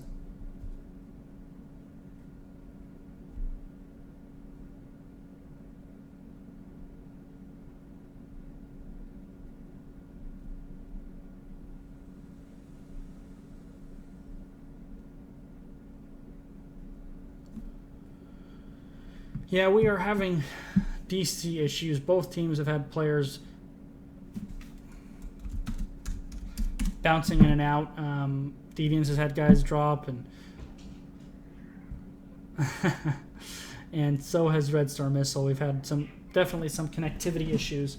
So waiting for one more, and we will have this best of 3, game 3 of these Division 2 playoffs. It's really been a lot of fun. That game 2 in particular was a really fun game. It was a really fun game.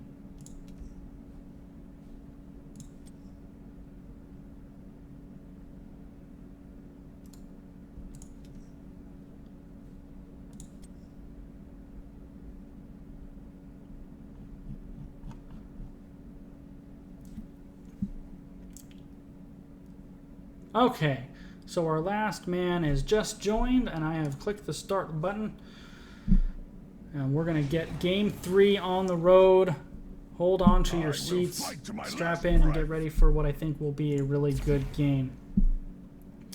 Based on the draft and the Kerrigan play in game 1, I do think Red Star Missile has the advantage, like I said.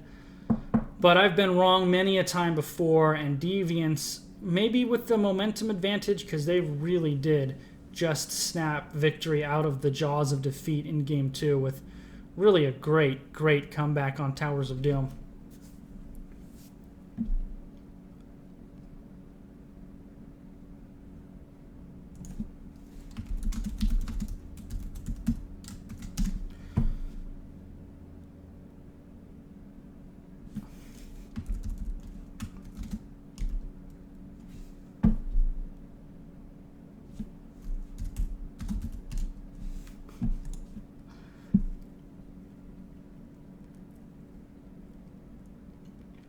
All right, just waiting for the last 3 players to ready up.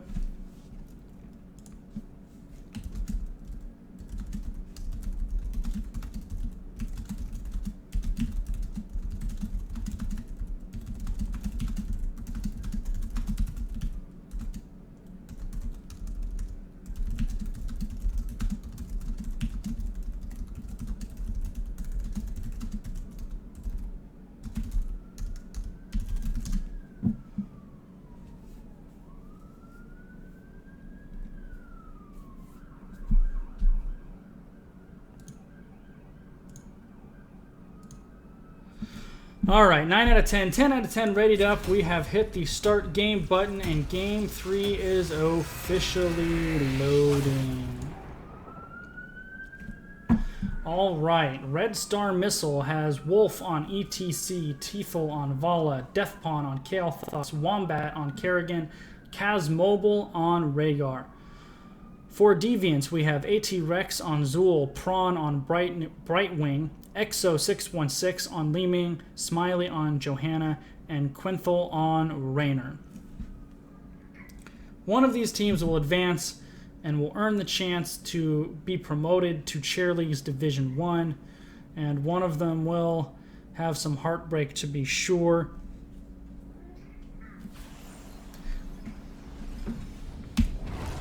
I would prepare for your ceaseless battle. If you wish to live, that is. So Red Star Missile made sure they got Wombat on Kerrigan, and with as well as he played in game 1 on it, I can see why.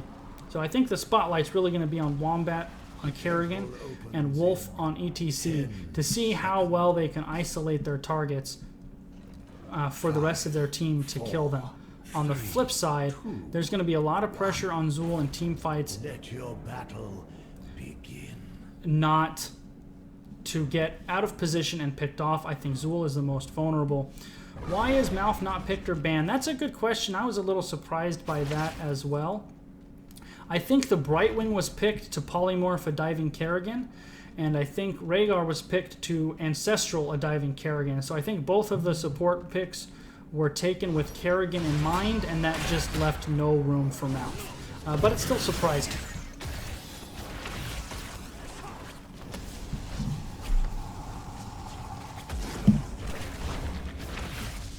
So we do have the little skirmish in the middle, nothing really happening. Zul will be in the bottom lane against Vala, Raynor, and Kerrigan in the top lane. A bit of a lover's quarrel going on in the top lane.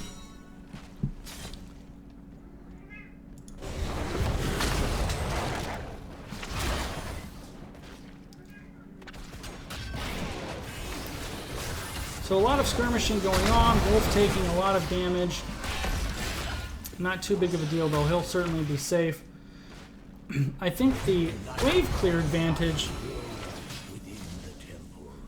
goes to Deviants. That's their advantage in this comp, with Johanna and Brightwing having respectable clear, and of course Zul puts a lot of pressure on lanes. And you can see it in the bottom lane, the towers are low on ammo.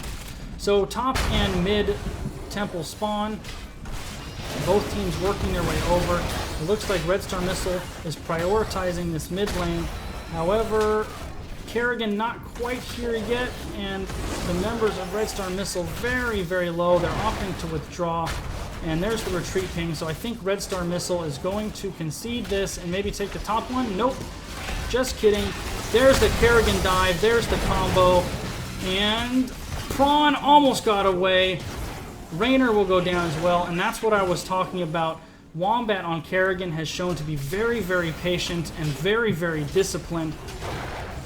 Vala is being left in the bottom lane to split, so Red Star Missile succeeds in securing the majority of the shots in the mid-temple, and they are in position to secure the majority of the shots in the top temple as well.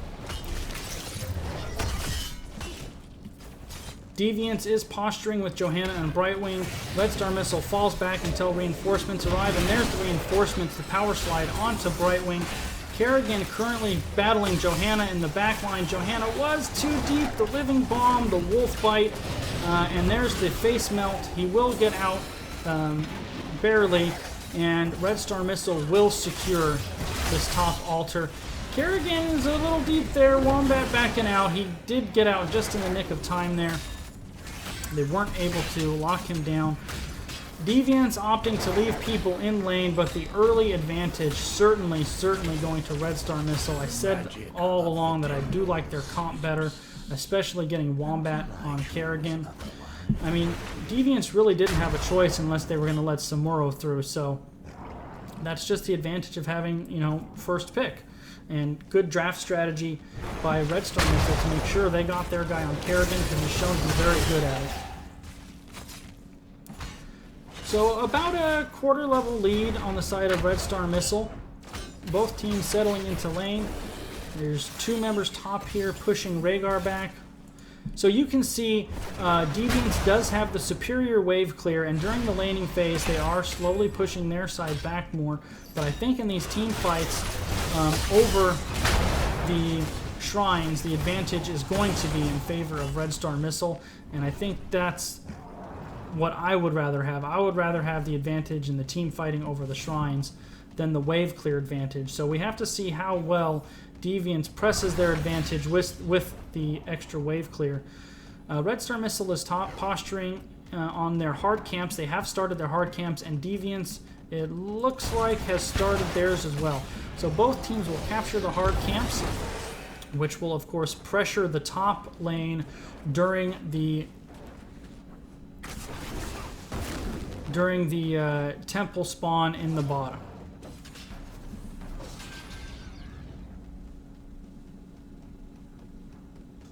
So both teams look like they're starting to slowly head down to the bottom. Red Star Missile here is taking the giant camps in the bottom lane and has timed it just right. Kael'thas and Brightwing still in the top lane. Red Star Missile has aggressively gone toward the giant camps. Zul puts the Bone Prism on ETC, who power slides away with low health, but he will get out. Deviants putting a little pressure on Red Star Missile, but they simply withdraw. They will regroup and they will wait for their team. I'm sure Brightwing will be teleporting down shortly. In the meantime, though, Red Star Missile, nope, here she comes. Brightwing is here. Kael'thas will be arriving shortly, and we will have a 5-on-5. Kerrigan a little bit far forward. She's Bone Prism, takes a fair amount of damage. Wolf doing a nice job of healing for her, though. And there's the AT-Rex on the Zool. I said I thought he was the most vulnerable hero, and it just happened right there. The Living Bomb. Nice jukes by Exo616 on Li Ming. Couldn't get away from that one, though. Will teleport away, and it looks like Red Star Missile is going to secure this temple. However, with Wolf taking the temple, there's no tank, and Deviants is pressuring the rest of his team back. Wolf still staying on the temple, making sure to secure as many shots as possible. The Polymorph, Wolf very low. The Polymorph able to secure the kill, and Deviants will secure... Yes, hard camps are bruisers, easy camps are siege giants. So Deviant's able to pick off ETC and secure the last few shots on the bottom temple.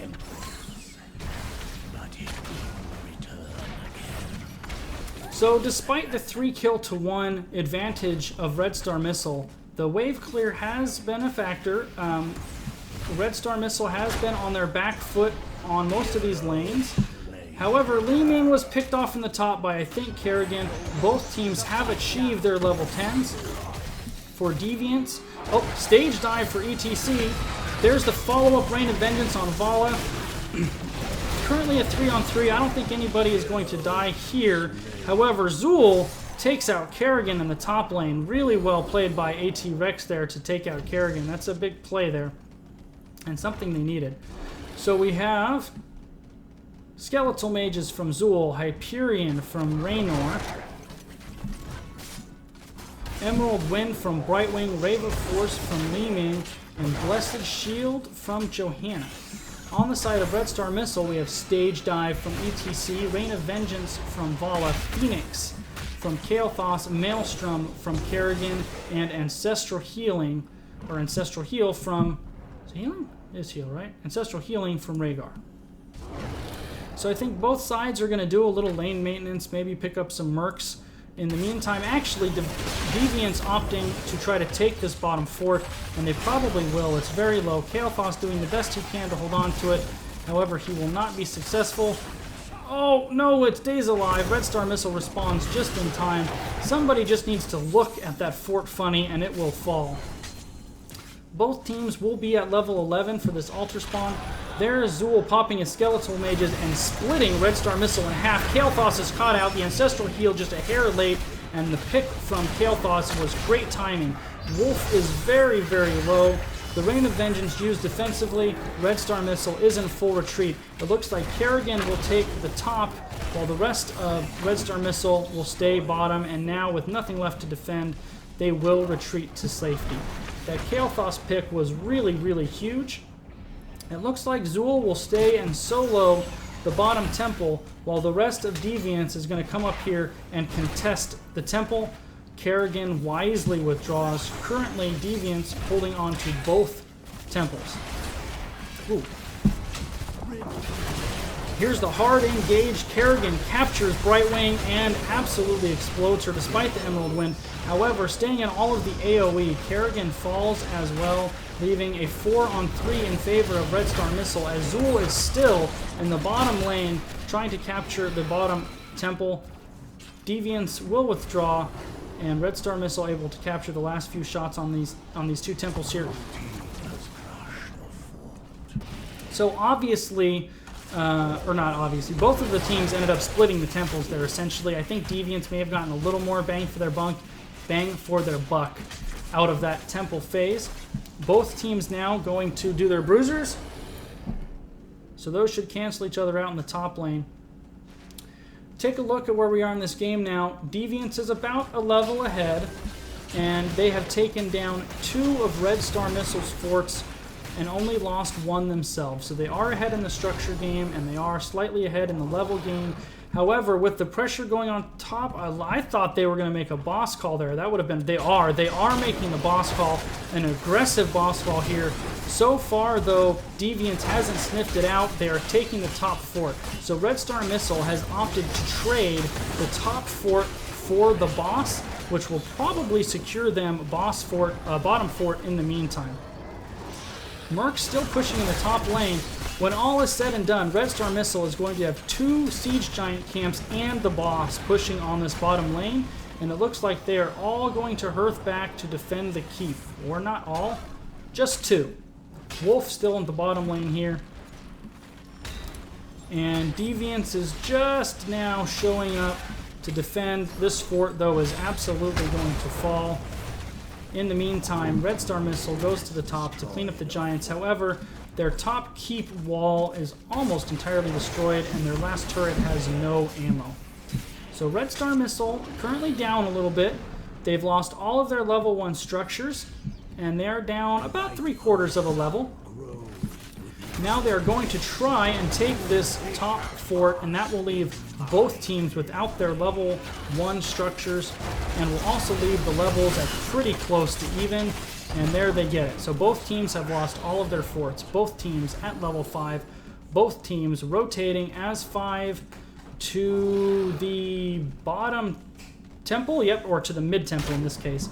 Whoever, if you fight over this mid temple and you have the vision, you have a huge advantage. And you can see Deviants does not want to fight without that vision, and that's why they're posturing towards us. You're actually going to have a fight over vision here, almost more than the temple.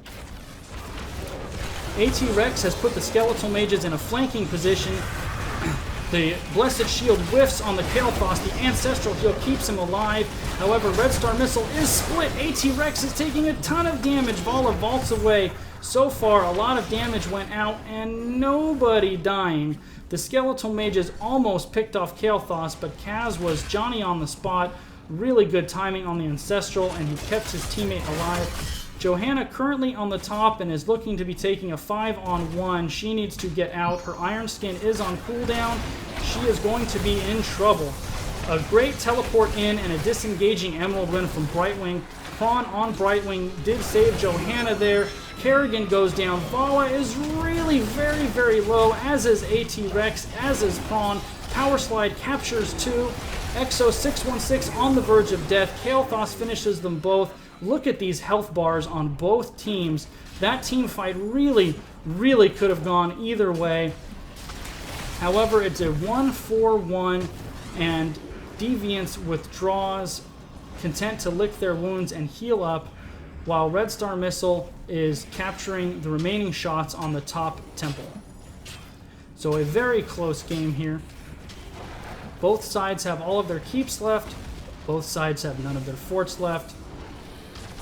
The advantage that Deviants has is in the level. They are currently about half a level up. They do invade. They take the Siege Giants on Red Star Missile's side of the map, and it looks like they're doing their best to paint this map red. You can see in the map their advantage in the wave clear. Most of the lanes are pushed further forward, with the exception of the top lane. So the map control is slightly in favor of Deviants. And now Red Star Missile is on their bruisers. It looked like Deviants thought about invading there and then decided to simply back off and go get their own bruiser camps. So for the third time this game, the teams will trade bruiser camps. And both sides will prepare for the next temple phase. Just as Deviants invaded on them, Red Star Missile invading the Siege Giants. There you may have a battle here. Wolf knows that. He is going to go out and zone away. They do secure the Siege Giants and quickly disengage. This next temple is going to go a long way to decide this game. If either one of the teams gets a decisive team win, it's going to put that team in the driver's seat to take control of this game and take control of this series. Both teams soaking, biding their time, and both teams are going to be on the verge of 18 as we have one temple spawn. It looks like red team is trying to get a pick. Nice teleport by Exo 616. There's the stage dive and Wolf. They're trying to catch them split. There's the Emerald Wind for the disengage. However, on the back line, Vala is caught by Zul and Johanna, and now Red Star Missile could be in some trouble. There's the lockdown on Kerrigan. Ancestral Heal keeps her going. This is a nice fighting disengagement by Red Star Missile, especially considering they're 5-on-4. The re-engagement onto the Li Ming. They might get a counter pick here. She is so low, but unable to do it. You're not going to get a pick on Johanna, who has an Iron Skin up. So teams trade 1 for 1. Zool falls, Vala falls, and now both teams finally rotating down to the temple. It looks like Deviants will get here first. One of the advantages to Brightwing is, of course, that you can heal between combat, and that's why you see all of these guys at full health. Red Star Missile, in the meantime, what an aggressive call. They're going to go for the boss. This is really, really risky and aggressive, and it could spectacularly backfire, and it could end up being the call of the game. Li Ming has sniffed it out. She is here. She might be too late, though. The rest of her team is here as well. Emerald Wind will probably try to steal. There's the stage dive. There's the Rain of Vengeance. 2 members of Deviants down. 3 members of Deviants down. 4 members of Deviants down. They were too late to try to defend that boss, and they were too aggressive. Red Star Missile made them absolutely pay for it. And now they're on the offensive. They will be pushing with this boss. They leave the few shots that are left on core. Zool does what he can. He puts the skeleton mages out, but they are quickly melted. And this bottom keep will almost certainly fall. And with the remaining shots on the temple, they'll probably get the wall of the other keep as well. Actually, 20 seconds on the depth timer with the boss. They're going to posture to end here, and this is going to be very, very close. Very, very close. 15 seconds till anybody is up. Boss on core. This is absolutely GG. The team wipe on the boss, taking the game. Red Star Missile.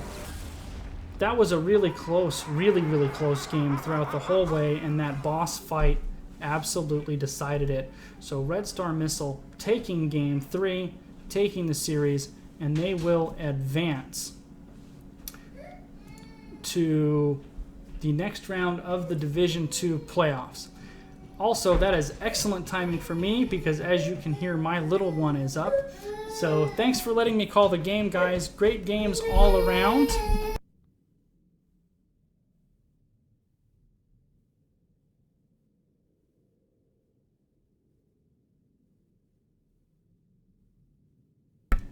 Thanks for letting me cast the game, guys. Great games all around. Really enjoyed. Congratulations to Red Star Missile for taking the series and advancing into the next round of the playoffs. Good luck. I will be out of town next week, so I will try to watch you guys from Hawaii. Everybody have a wonderful evening, and we will see you in the Nexus. Have a good night.